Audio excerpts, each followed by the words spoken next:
I'm wondering, in the work that you've done, and I'm sure you've touched on it throughout your talk, but more specifically, like, what are some recurring problems that you've seen, or some of the worst things that you've seen, and how have you guys kind of tackled it, and what solutions and suggestions have you provided for those couples? Fantastic. Barakallah fiki. So, one of the trends that we see in either extremely distressed couples that, that we just know of in the community and we try to help, or that come, or less distressed, but they have this issue that come to our retreats.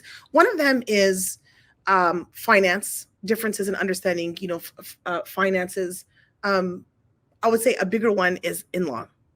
Understanding what are the boundaries, what are the responsibilities of listening to your own parents and pleasing your in-laws and taking care of them, and what are the boundaries of what is required towards your in-laws.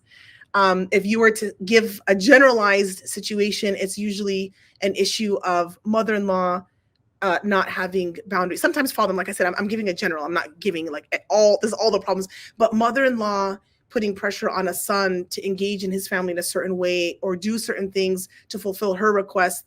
But putting it on an Islamic perspective, like you have to do this, you have to obey your mother, you have to please me or parents. And you shouldn't do this to your wife, or you need to be doing this to your wife. So kind of imposing a parental relationship that has its, alhamdulillah, huge fadl.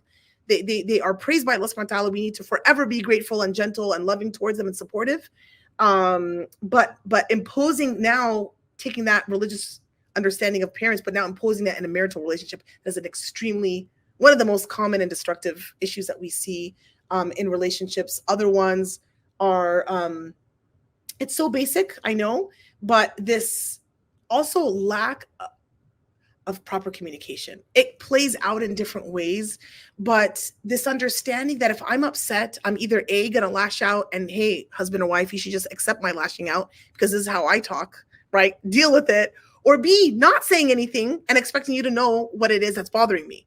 And so years and years and years go by, and there's like very simple things that could have been resolved in terms of intimacy, and in terms of finances, parenting, personal likes and dislikes, within the personal relationship aspect, and never talking about it. And so it could have been so easily resolved had we just had this comfort with confrontational, possibly conflictual conversations. We need to be able to talk about issues so we can resolve them. But how do you have those conversations that potentially have conflict? When I say conflict, I'm not saying we're duking it out or screaming at each other. I'm just saying, hey, there's something I want to talk to you about that I'm uncomfortable with. You are ready to talk about it? Yes, I am. I'm vulnerable. I'm ready. Okay, right? Having that process is so important, and we have not seen it. Some of us have not seen it modeled in our lives.